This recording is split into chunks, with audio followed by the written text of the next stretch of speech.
Béni soit l'Éternel des armées qui nous fait la grâce ce matin d'avoir le souffle de vie. Une nouvelle semaine s'offre à vous et à nous lundi aujourd'hui.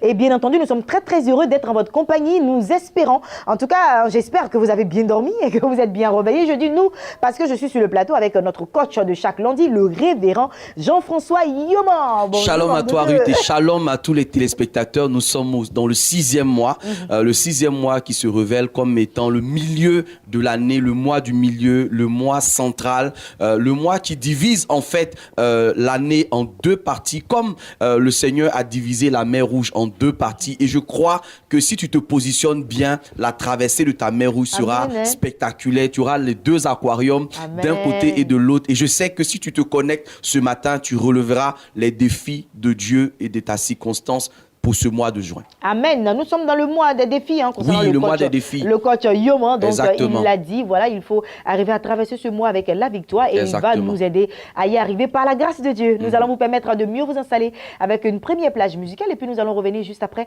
sur notre plateau. Nous aurons le révérend Yoma et juste après quelques invités concernant la direction commerciale et marketing. Bienvenue à Matin d'Afrique. Alléluia.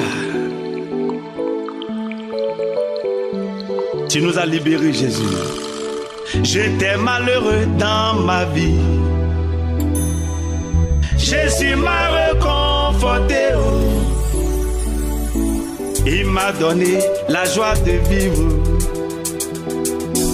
Il est réel dans ma vie. Il est réel, oh Seigneur. Il est réel, oh.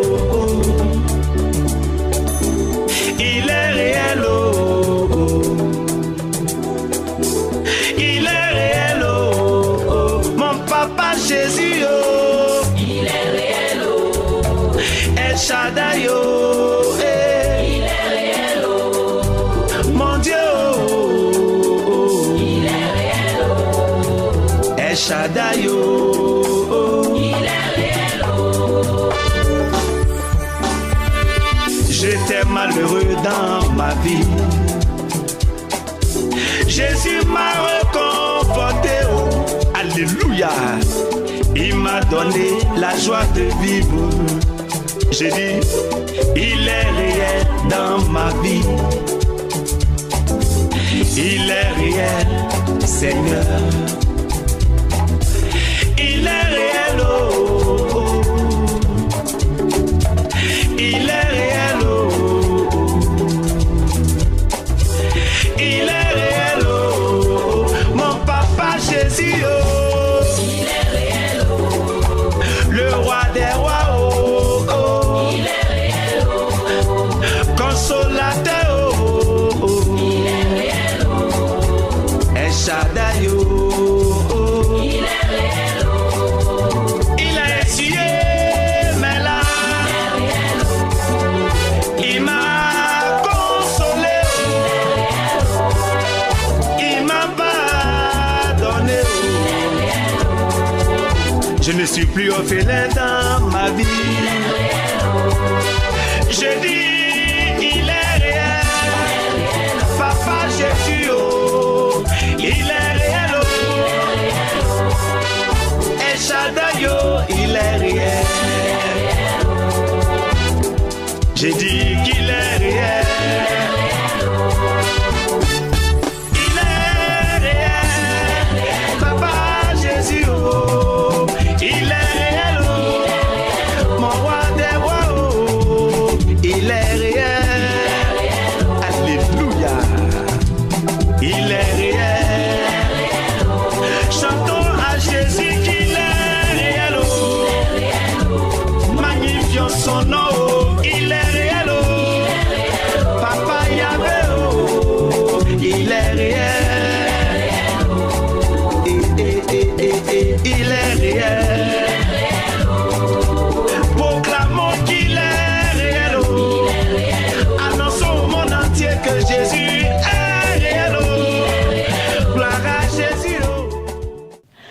retour sur notre plateau. Si vous venez juste de nous prendre en marche, vous n'avez rien raté d'exceptionnel. Juste le thème de ce mois qui est le mois du défi. Du défi, voilà. Le mois du défi. Selon le révérend Jean-François Ioma, donc nous allons y aller avec quelques astuces pour pouvoir relever nos défis pendant tout le mois de juin. Ah oui, c'est important que nous puissions réaliser que le 6e mois, le chiffre 6, est en général le chiffre de l'homme. Pourquoi? Parce que l'homme a été créé le 6e jour. Et c'est important de réaliser que nous sommes dans ce 6e mois et chacun d'entre nous est en train de regarder deux choses. Soit on regarde depuis janvier jusqu'à présent, rien ne s'est passé. Et ça peut peut-être influencer les 6 prochains mois de l'année en se disant, si rien ne s'est encore produit, est-ce que je dois pouvoir attendre encore quelque chose d'exceptionnel ou quelque chose de particulier? Le 6e mois, c'est le mois central dans lequel quelqu'un doit commencer à faire, si tu veux, une sorte d'introspection et se dire, quelque chose est sur le point d'arriver dans ma vie et comment travailler en sorte que cela puisse se produire. Voyez, souvent, nous regardons les circonstances qui arrivent dans nos vies par rapport à nos limites, par rapport à nos incapacités, par rapport à ce que nous avons déjà vécu par le passé. Et je vais donner ce matin l'image de Josué qui va nous permettre de comprendre comment on peut défier justement nos limites. Une chose très importante que tu dois savoir, téléspectateur de Béni TV, c'est que tu ne dois jamais te laisser limiter par tes défis, mais tu dois toujours défier tes limites. Comment cela se produit-il? Alors la Bible nous présente un certain Josué dans Josué chapitre 1 qui est novice dans le ministère, novice en face de la conduite d'Israël. Peut-être que toi aussi, tu viens d'entrer dans un mariage, tu viens de commencer un boulot, tu viens de démarrer une activité, tu te retrouves en face d'un défi. C'est quoi un défi? Un défi, c'est un challenge. Un défi, c'est une situation face à laquelle tu te trouves où il faut que tu fasses preuve de tes capacités, où il faut que tu puisses véritablement montrer de quoi tu es capable. Josué, comme toi, était en face d'Israël et Dieu lui dit, mon serviteur Moïse est mort. Maintenant, toi, lève-toi et fais entrer ce peuple dans la terre promise. Ruth, il est clair que Josué n'avait pas les mêmes instruments, les mêmes outils que Moïse. On se souvient que devant la mer Rouge, Moïse avait un bâton, n'est-ce pas? Et si donc le bâton était là, peut-être que Josué se serait dit, oui, je peux utiliser peut-être le bâton que Moïse a utilisé pour ouvrir la mer Rouge afin que moi aussi j'entre, n'est-ce pas, dans ce miracle qui est en face de moi ou dans cette difficulté qui est en face de moi. Malheureusement, le bâton n'était pas là. Malheureusement, Moïse non plus n'était pas là. Mais ce qui n'avait pas changé, ce qui est resté constant dans toute cette situation, tu sais c'est quoi? C'est la présence de Dieu. Amen. Le même Dieu qui a opéré avec Moïse était le même Dieu qui était prêt à opérer avec qui? Avec Josué. Et cette fois, remarque bien, il se retrouve devant, si tu veux, le Jourdain qui est un fleuve. Voyez, le Jourdain est un fleuve beaucoup plus petit que la mer Rouge, mais le défi reste entier puisqu'il faut traverser. Ceux qui étaient habitués à Moïse, donc ceux qui sont habitués à quoi? Au passé, à la routine. Ils attendront de voir Dieu leur montrer les mêmes choses, les mêmes stratégies. Mais laissez-moi vous dire qu'à un moment donné de votre vie, vous devez changer de stratégie. Vous devez changer votre manière d'opérer parce que ce sont les mêmes causes qui produisent toujours les mêmes effets. Alors, je suis sûr que les anciens d'Israël devaient regarder Josué et lui dire, toi, tu es un bandit. Tu es sûr que Dieu t'a appelé? Où est le bâton avec lequel tu vas frapper la mer pour que nous entrions? Parce que nous connaissons le ministère de Moïse. Nous connaissons l'expérience de Moïse. Mais laisse-moi te dire que Dieu avait déjà déclaré quelque chose à Josué. Il a dit à Josué, tout lieu que foulera la plante de tes pieds, je te le donne en possession. Je veux dire à quelqu'un ce matin que là où peut-être Moïse, là où peut-être tes pères, là où peut-être tes parents n'ont pas pu expérimenter la puissance de Dieu, ou là où ils se sont limités, Dieu est capable d'aller plus loin avec toi. Sans bâton, laisse-moi te dire une chose, la mer va s'ouvrir. Tu sais, dans l'expérience de Moïse, il fallait que la mer s'ouvre avant qu'Israël passe. Ça, c'est une expérience. Ça, c'est la manière dont Dieu a travaillé avec certaines personnes. Ça, c'est la manière dont Dieu a opéré avec certaines personnes. Mais laisse-moi te dire que le Dieu que nous adorons n'est pas limité. La Bible dit que Dieu fait, n'est-ce pas, toute chose bonne en son temps. Laisse-moi te dire qu'en fonction du temps dans lequel tu te trouves, Dieu a quelque chose de bon qu'il veut te révéler. Il y a une autre facette de Dieu que tu dois expérimenter. Alors, les gens se retrouvent là et Moïse et Josué leur dit, Ruth, ça, ce sont des choses parfois qui font peur. Parce que tu te retrouves dans une situation où tu dis aux gens des choses auxquelles ils ne sont pas habitués. Tu demandes aux gens de faire des choses qu'ils n'ont jamais fait. Et souvent, l'être humain a peur de la nouveauté. L'être humain a peur de l'inconnu. C'est une angoisse existentielle. Alors on se dit, puisque je n'ai jamais fait ça, je préfère ne pas le faire. Je préfère abandonner. Mais je suis en train de te dire ce matin que tu adores un Dieu qui aime les défis. Amen. Tu adores un Dieu qui relève n'importe lequel des défis. Alors cette fois, il faut maintenant entrer dans l'eau pour que l'eau s'ouvre. Tu vois que c'est différent. Ouais. Dans la mer Rouge, il fallait que la mer s'ouvre pour La qu'ils mer aient s'ouvre. traversé. C'était plus sécurisant. C'était plus sécurisant, c'était Là, plus faut rentrer confortable, dans l'eau. Oui. c'était plus intéressant. Oui, laisse-moi te dire que le but d'un défi dans la vie d'un enfant de Dieu, c'est de te faire changer de sphère de foi.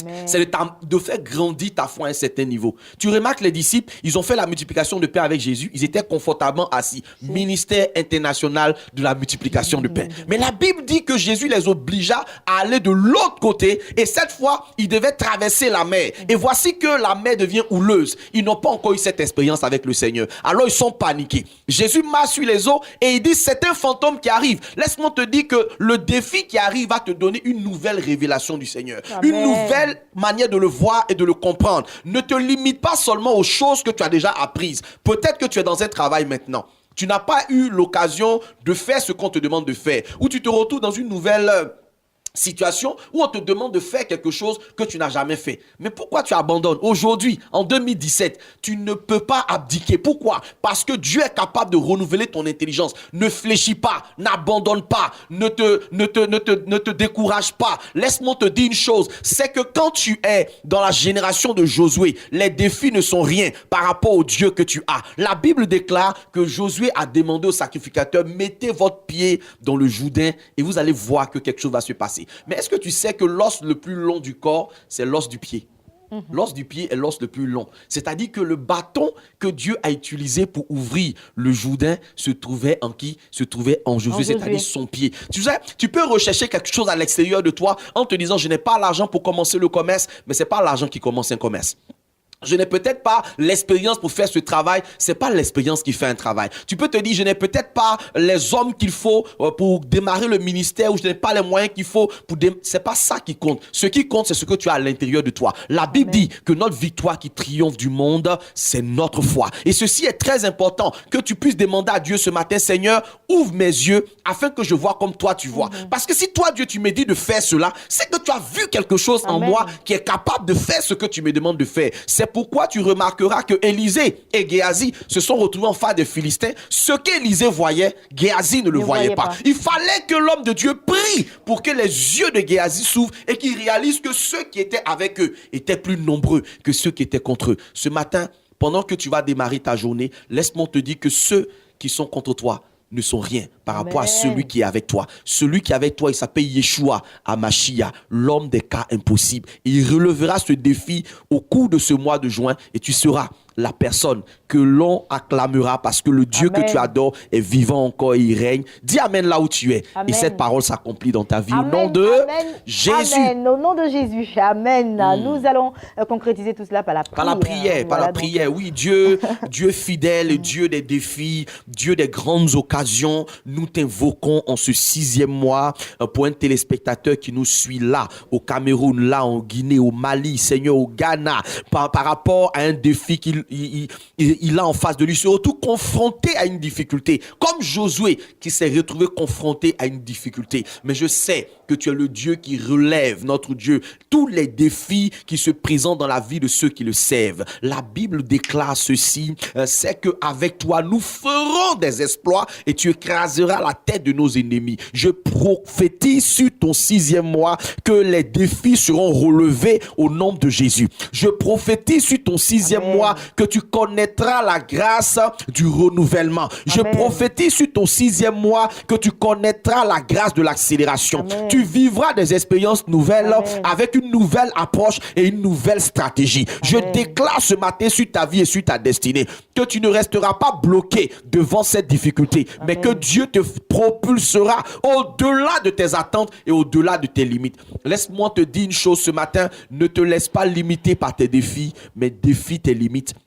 Parce que Christ en toi, l'espérance de la gloire de Dieu. Dis amen sur cette parole et que ton 6e mois soit une bénédiction pour toi. Au nom de Jésus, j'ai prié. Amen, amen, et amen. Que Dieu vous bénisse. Amen. Merci infiniment, homme de Dieu, en tout cas. Merci à vous et que Dieu bénisse également votre mois de juin et que tous les défis soient relevés. Ils seront relevés par la grâce de Dieu. Amen. Nous vous raccompagnons avec cette belle plage musicale.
Dans le cadre d'Espace Annonce aujourd'hui, j'ai le plaisir de recevoir le révérend pasteur Emmanuel Kouman et le révérend Paulé Ouin. Révérend pasteur Kouman, bonjour. Bonjour. Bienvenue. Merci beaucoup. Révérend Paulé, bonjour. Bonjour. Bienvenue. Shalom, alors, je reviendrai à vous tout à l'heure, le temps pour moi de prendre les nouvelles là, du révérend pasteur Kouman. Oui, les nouvelles sont très bonnes. Lundi férié aujourd'hui. Oui, lundi férié, c'est pour rappeler tous ceux qui ont oublié qu'ils voulaient participer au séminaire, pour leur dire c'est tout à l'heure. Alors, pourquoi nous organisons ce séminaire? Pour leur dire, aujourd'hui, c'est vrai, les défis s'imposent à nous. Mais nous voulons dire que les défis sont des exercices qu'il faut pratiquer. Pour aller en classe supérieure, il faut que tu fasses des exercices ou bien des devoirs, des compositions pour montrer que je suis allé à un pas en avant. Alors pour dire ici que souvent Ruth, il est arrivé parfois de voir des personnes, quand tu lui demandes mais tu veux faire quoi? Tu arrives au village par exemple, tu veux faire quoi? Il dit non, vraiment toi-même il faut voir. Ça veut dire que les gens oublient souvent qu'eux-mêmes ils doivent se faire former, avoir une notion de ce qu'ils veulent entreprendre. C'est pourquoi nous voulons emmener un certain nombre de personnes ce que c'est l'entrepreneuriat. L'entrepreneuriat dans tous les niveaux, dans tous les secteurs de la vie, on peut le faire et réussir. Et aussi le management d'une équipe de projets. Parce que tout ce que nous avons comme rêve, tout ce que nous avons comme vision, tout ça, ce sont des projets, mais on peut le mettre au profit parce que le Seigneur a dit, écris la vision, alors vous devrez écrire cela, vous devrez vous faire former et faire passer ce que vous voulez faire passer. Donc j'ai dit la dernière fois, entreprendre, rentre et prends pour toi et émerge avec. D'accord, donc ce matin, sur le coup de 10h. Non, sur le coup de 8h. 8h, ça dit maintenant même. Hein. Maintenant même. Voilà, donc, je suis venu rappeler. Merci beaucoup, hein, Pasteur Kouman. Donc, rendez-vous est pris au CIRES, c'est à Cocody Saint-Jean. Et puis, plus d'informations. Alors, plus d'informations qui peuvent nous rappeler avec ce numéro 59 55 06 69, le 02 11 33 92. Et je réitère que le samedi prochain, nous n'aurons pas de cours, mais ce sera le 17. Merci infiniment, hein, Pasteur Kouman. En tout cas, d'être passé sur ce plateau. On te souhaite un bon férié et puis une bonne formation. Merci, je t'attends. Ah d'accord, il n'y a pas de souci. Le révérend Pauléon, hein, voilà, je l'avais annoncé, hein, avec lui, vous avez l'habitude de voir les spots, vous avez l'habitude de voir les émissions, on en parle, on en reparle, car la répétition est pédagogique et bien sûr, hein, l'événement est de taille. Révérend Pauléon. Shalom, shalom, shalom à tous ceux qui me suivent sur cette chaîne de Béni. Je suis là pour réitérer encore cet appel que nous lançons à l'endroit de tous ceux qui veulent visiter Israël.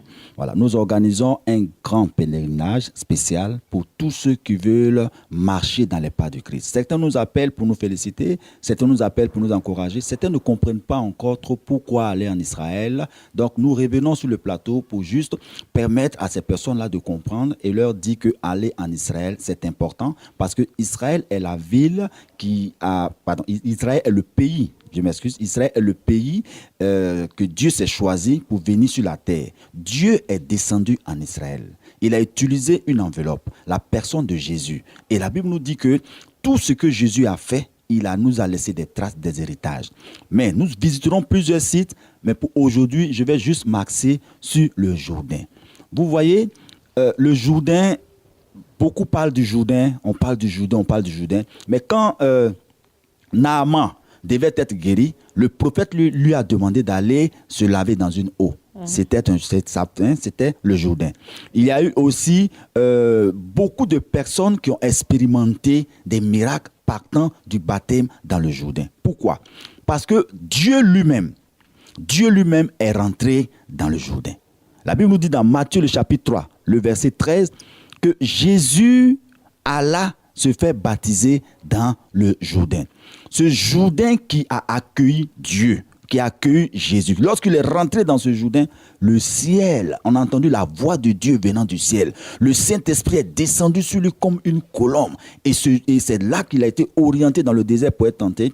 Et il fut revêtu du Saint-Esprit. Donc le Jourdain pour nous, c'est là où chacun doit comprendre que le symbole du baptême est parti du Jourdain. Le symbole du baptême, c'est mourir et ressuscité avec Christ. Ce symbole-là est encore réel, c'est en Israël. Donc pour ces vidéos que vous voyez passer à l'écran même, tout ce que vous voyez, il y a des personnes qui vont pour se faire baptiser, pour refaire leur baptême, pas parce qu'ils ne croient pas au baptême, mais ils vont pour expérimenter ce que Christ a expérimenté. Donc durant notre séjour en Israël, nous irons dans le Jourdain pour que nous puissions authentifier la parole de Dieu. Beaucoup disent, c'est vrai, nous voulons marcher dans les pas de Christ, mais qu'est-ce que ça va nous apporter? Ça va révolutionner ton existence, révolutionner ta foi en Christ. Parce que quand tu vas voir le Jourdain qui accueille Christ, changer ta manière de prêcher, de voir l'évangile, de comprendre l'évangile. Parce que Jésus est mort, il est ressuscité, mais il est passé par des actions. Il a posé des actions très fortes. Les preuves sont là. Pourquoi ne pas aller voir et témoigner, faire partie aussi des témoins vivants pour dire, moi j'ai été en Israël, je me suis baptisé ou bien je me suis plongé, parce que certains disent non, nous on va pas se faire baptiser, mais tu peux plonger dans le Jourdain, si tu veux aussi observer, tu observes. Le plus important c'est qu'une action prophétique sera posée là-bas, tout en respectant la foi de tout un chacun. Donc, voilà qui est dit. voilà. En tout cas, ça a été bien détaillé avec image à l'appui. Donc, chers téléspectateurs, moi, je ne cesserai de dire, si vous avez les moyens de le faire, d'effectuer ce voyage, il faut le faire sans trop raisonner. Je pense que vous allez en bénéficier spirituellement, mais en tant que prédicateur, vous aurez encore plus d'arguments pour convaincre quelqu'un dans votre prédication parce que vous avez été sur les lieux et vous avez vu et touché des choses que notre Seigneur a également vues et touchées. Amen. Merci, Révérend Paulet. On va laisser les contacts à présent. Les contacts, avant de laisser les contacts, l'inscription c'est à 100 000 francs. Le coût du voyage, 1 460 000 francs. Donc vous pouvez nous appeler pour plus d'informations au 09 88 68 00. Merci infiniment. Allez, bon lundi de férié à toutes et à tous. Pour toutes ces personnes qui, malgré cela, ont eu du travail aujourd'hui. J'ai l'habitude de le dire. Il faut le faire avec beaucoup de joie et puis bénir le Seigneur d'avoir un boulot, car c'est une grâce de nos jours d'avoir un travail. Demain, vous serez en compagnie d'Adrienne Nao. Moi, je serai là mercredi par la grâce de Dieu. D'ici là, portez-vous bien et que la grâce et la paix de Dieu demeurent sur vous. Ne zappez surtout pas, car nous poursuivons nos programmes sur la chaîne des bénis de Blessing Channel. Au revoir.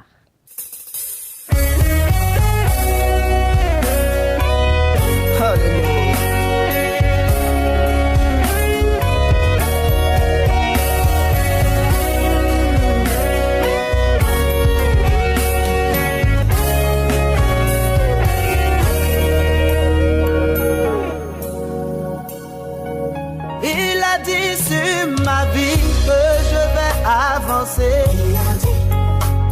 J'ai foi que cela arrivera. Il a dit sur ma vie que je vais travailler. Et j'ai foi que cela arrivera. Il a dit sur ma vie que je vais voyager. Et j'ai foi que cela arrivera. Il a dit sur ma vie que je vais prospérer. Oh, oui, j'ai foi que cela arrivera. Il a dit ce que sa bouche a dit, sa main l'accomplit. Moi j'ai cru que j'étais orphelin. Moi j'ai cru que j'étais oublié. Oh. Moi j'ai cru que je n'avais personne. Jésus m'a dit non, je suis là. J'ai cru que tout était bloqué. Moi j'ai cru que j'avais échoué. Oh. Longtemps j'ai cru qu'on m'avait mis aux oubliettes. Jésus m'a dit non et je suis là. Il m'a donné la victoire oh, sur mes ennemis. Les soucis qui autrefois me tracassaient, aujourd'hui sont à mes pieds. À mes pieds. Jésus, oh, il n'y a pas son pareil. Il est là. Il est là. Il est là. Jésus est là. Il est là. Jésus est là.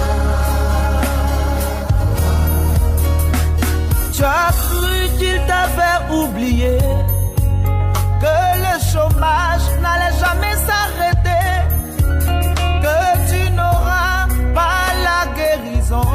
Mais Jésus te dit non, je suis là. Il est là.